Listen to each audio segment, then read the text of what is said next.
Next part of our orientation is a New Testament church. And of course, our whole vision at Faith Ministries has to be based on faith, righteousness, and understanding God's goodness, love, and grace. And so we're going to go about helping people to get this established in their heart. So it's, even though we embrace, of course, the whole Bible and read the whole Bible and train and teach the Old Testament, we are a New Testament church. And so we're pioneering something that is found in very few places on earth today. We've chosen to depart from game playing and religious politics. That's why we don't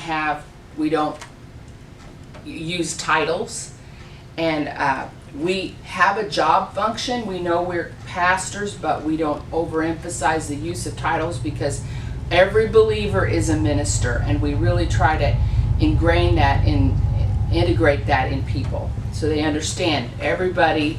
We might have different functions in our job description, but we're all on the same boat. The way we're doing it today may change as we discover more effective methods, but the truth is we're sticking with the biblical pattern of cell groups and meeting, which is meeting from house to house according to the book of Acts, and meeting in a church setting where we meet together in a larger setting. So it's essential that you discover the underlying principles so you'll be flexible and adaptable when we do need to make changes.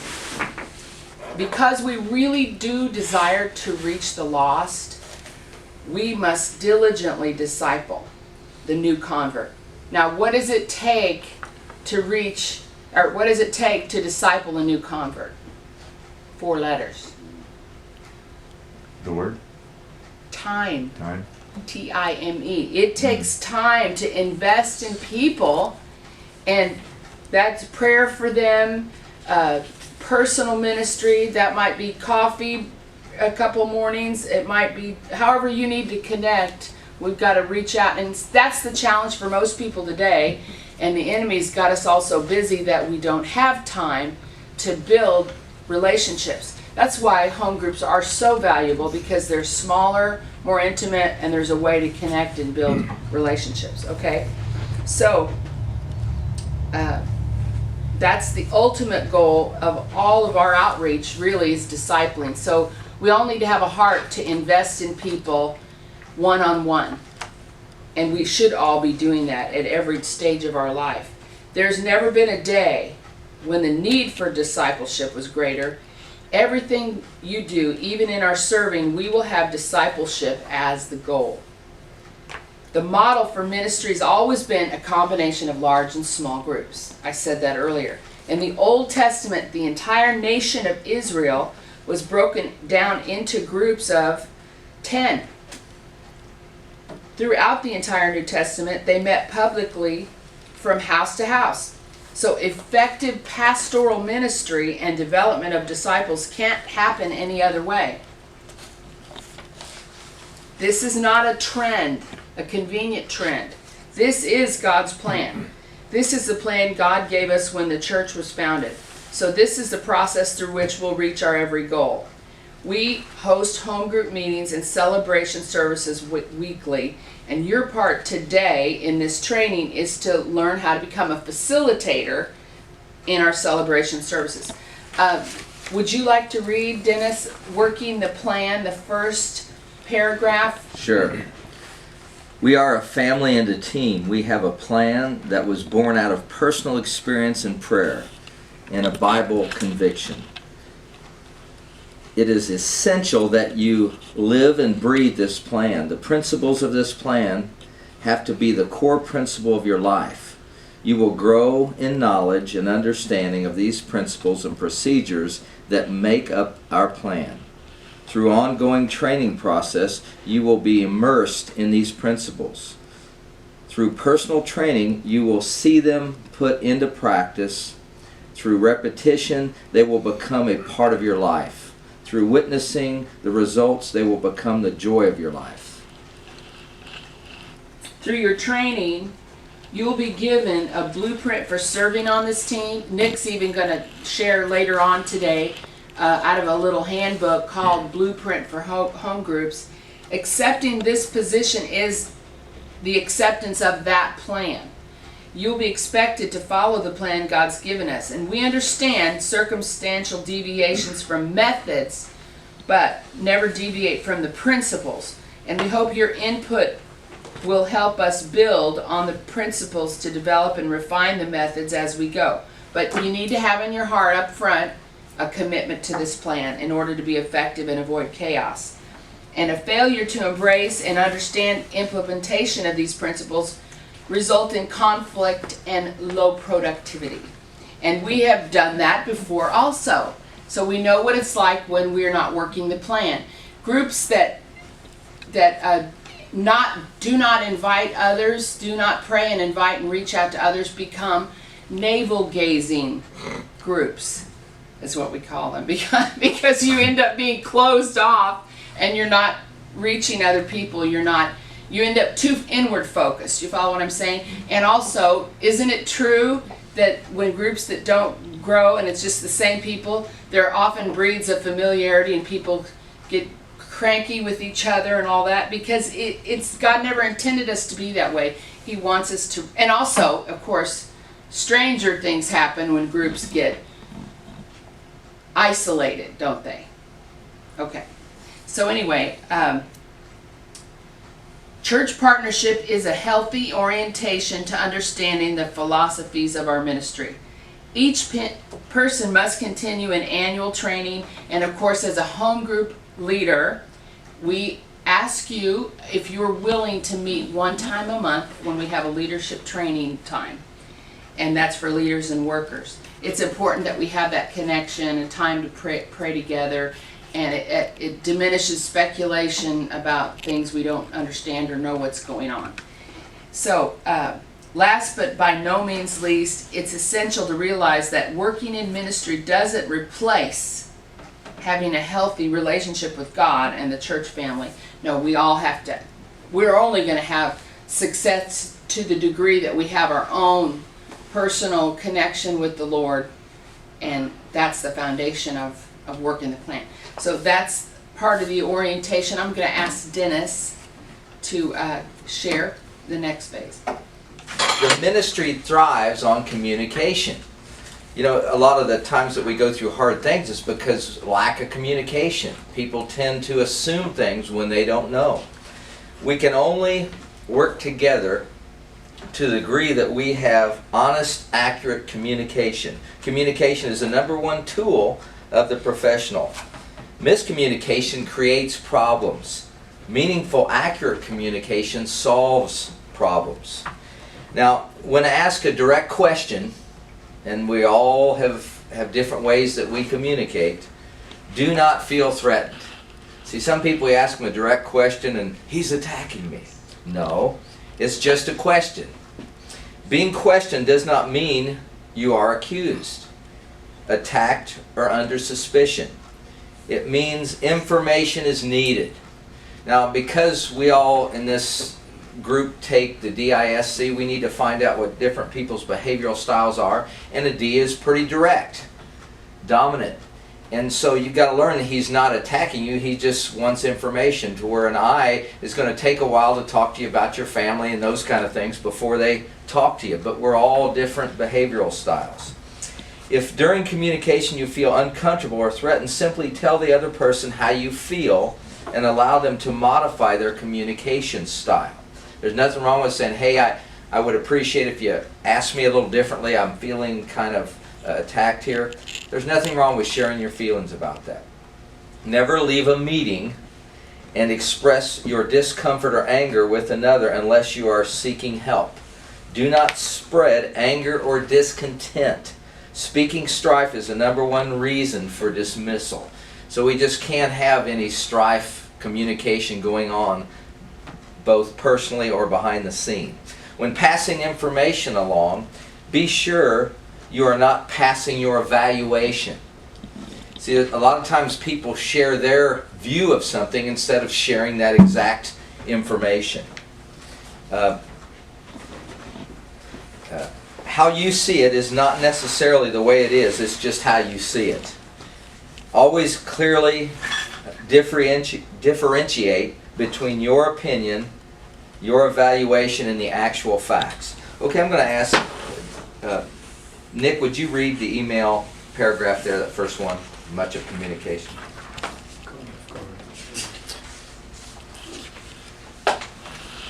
Editing. It's under email. You got it, Denise? No, I It- don't. Okay, I'll start it.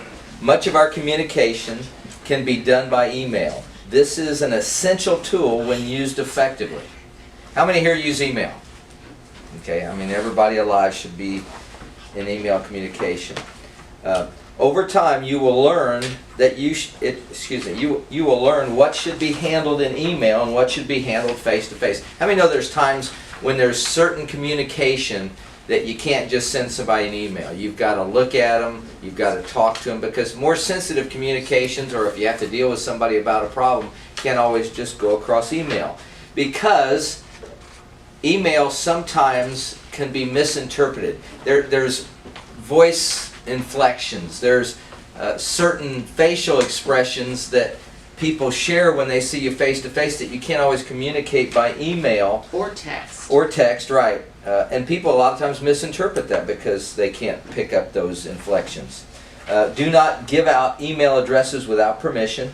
Be sure to always put a concise message in the subject box so a person will be able to look at the email and remember what it is about.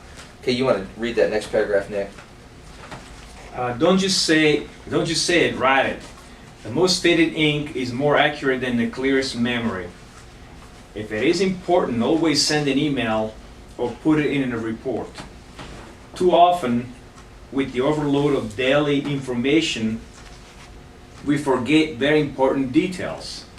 After you have verbally communicated an important message, send an email or fill out the proper report. This is required. Okay, does everybody get that about email? You know what happens, I know people get busy, but you send an email and it shouldn't take you a week to respond. You know, within the next day we have to have something. You can't just wait a week or not respond or I was thinking about it. You know, just say I'll get back with you later if you can't do anything else. Okay, professional communication, Denise? Because our team is composed of friends and acquaintances, it would be very easy to allow our communication style to degenerate. Too much joking and sarcasm aren't acceptable in professional environments. Don't take things for granted. Treat others with respect. Communicate in a professional manner if you want a professional response. Okay, now I had Denise read that because she is joking and uses a lot of sarcasm, and we want to make sure she understands this is not acceptable communication in this environment. Okay. Go ahead and read the next one too, Denise. Too much joking around makes it difficult, Dennis, for the other person to know what you're really saying. Joking during professional communications usually portrays a hidden agenda, whether one exists or not.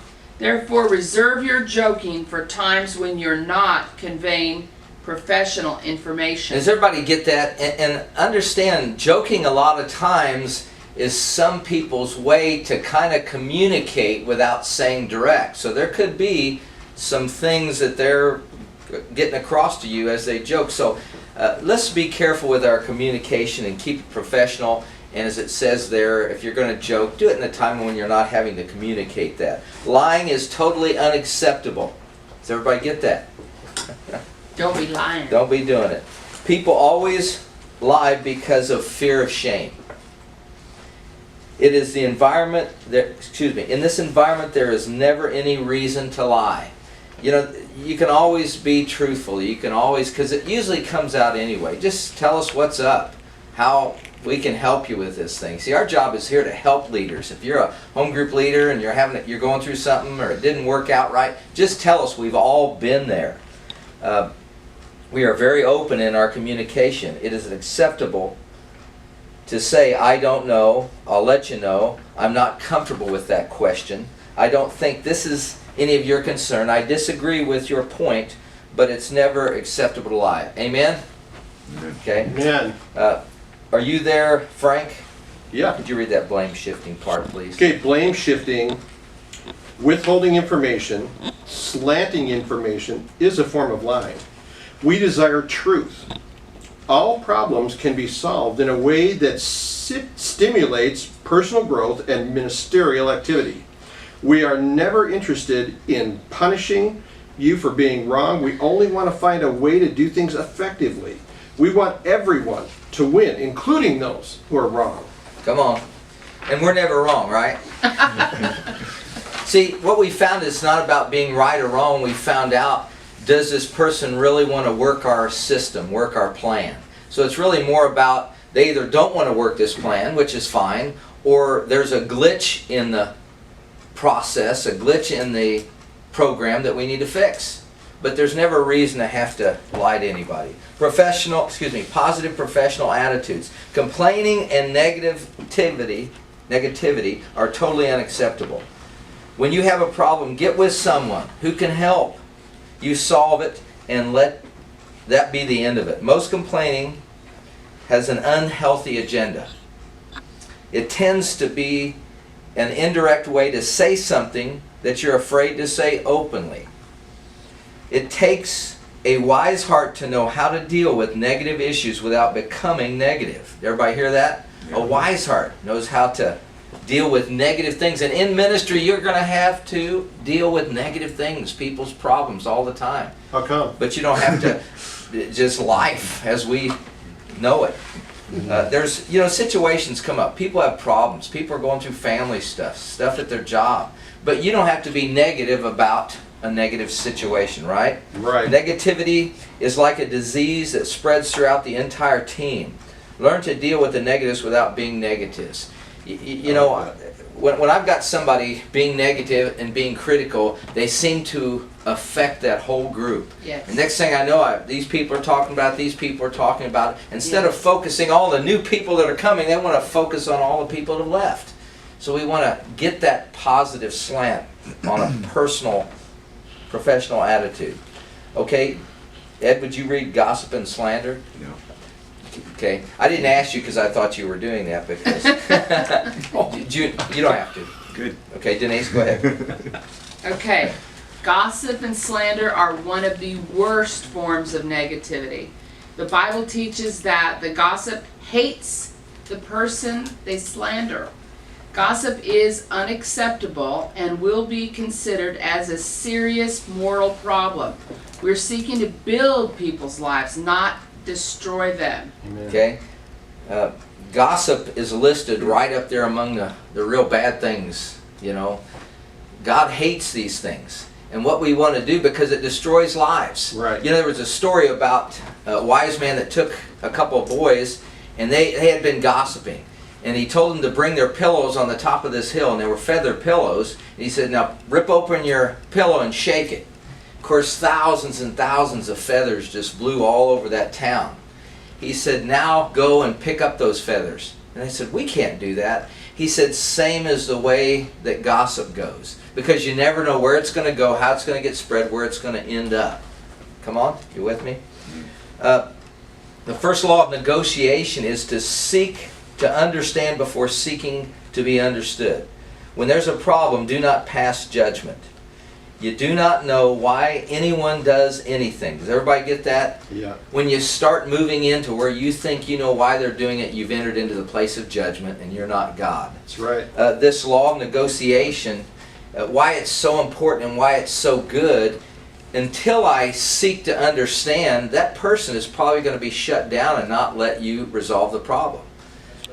Whether it's with another home group leader, if there's a conflict, you've got to seek first to understand their point of view if you ever want to move anywhere. If you're just going to come out and lay out your evaluation without understanding them, you're not going to get anywhere. Does everybody understand that? Yep. Explain how their actions affected you and ask them their intention. If it was not their intention to hurt you, forgive them. If it was, either work it out or bring that other person in for joint counseling. You need help in this area, books, tapes can be recommended. Now, if somebody did something that hurt you, is it wrong to share that it hurt you? No. No. And what you're going to find out most of the times is they never meant it to hurt you. They weren't even thinking that way. But because of your judgment, you thought they did this because of this. You're the one that ends up going on in pain for weeks and weeks, sometimes months and years. Confrontation. How many like confrontation? Anybody here? It's pretty exciting. Nick, you want to read that first paragraph, please? Unfortunately, confrontation is sometimes essential.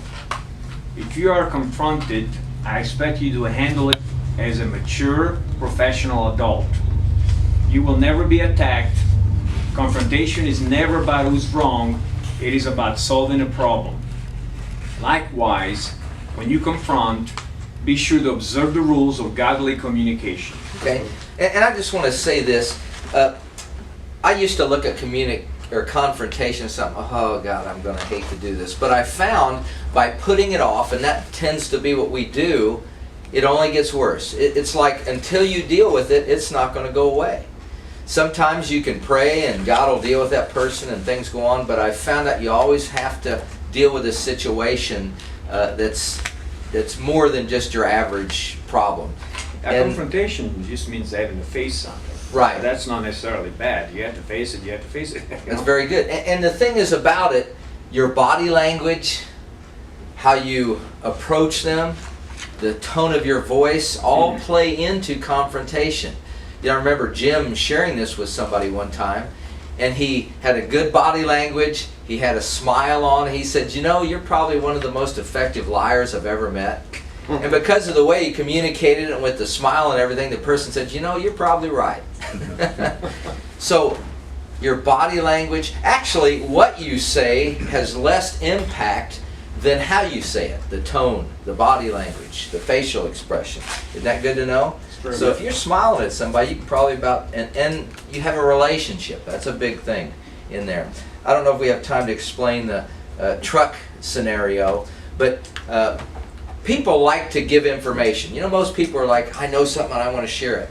Yeah. But if you have information to give to somebody, there's a couple things we have to take in mind. Let's say you've got a big truck over here, and this truck, you can load only so much information as the bridge they have to cross, and the bridge is called relationship.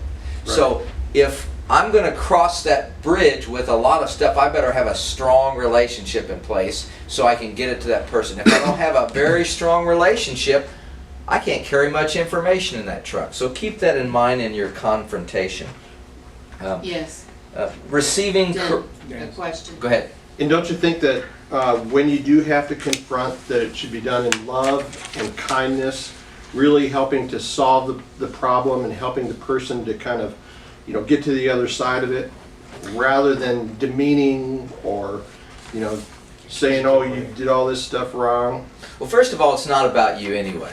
Right. And because of the ministry philosophy we have restoration is what we're trying to do. Are we trying to restore that person, or is it about us being right? Right. So, very good point, Frank. And I agree with Frank that what we've got to keep in mind is at all costs preserving a person's self-worth. Yeah.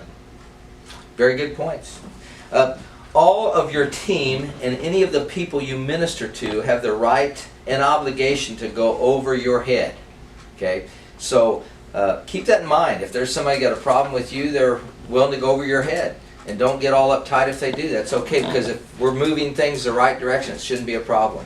And since you bring that up about like the way the communication goes among the leaders and home group leaders, there really does need to be a lot of trust in place and loyalty, because a lot of people will have this, we call it the Absalom syndrome, would tend to, if they're disgruntled, go to a group leader and complain about the main pastor. And that's happened a lot. And as a matter of fact, our former pastor was so threatened by that happening, he was very reluctant to have home groups in his church, even though he knew and said God was leading him that way, because he was so afraid of a church split and a division because of home group leaders taking groups off like that. And so in our experience, we really have seen it's so important to have a good strong relationship in place with the home group leaders where there's trust and a commitment to communicate. So if someone is disgruntled, the home group leader would say, hey, if you're mad at him or you have a complaint against him, Talk to him. let's go talk to him. I'll even go with you, but not to keep it in a dysfunctional. Okay, so if you're going to be a home group leader, almost guarantee somebody's going to come to you with a problem with the pastor or somebody else. And your job is not to join in with them against that person, which happens, but to say, you know what, I'm sorry you feel this way.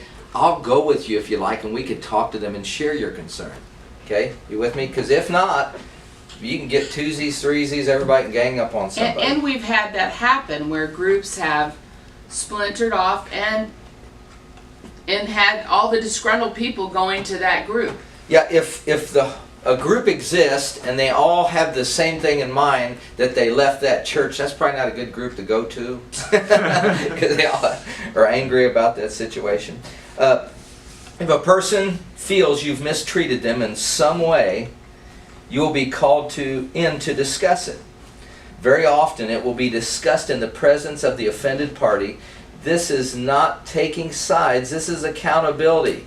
In such confrontations, all parties will be treated fairly and given the benefit of the doubt, okay?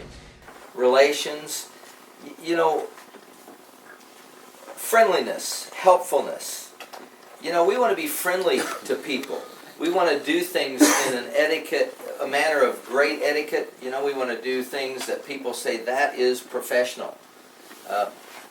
We want to have a team that's coming from the leader down and communicating our desires to build self-worth in people.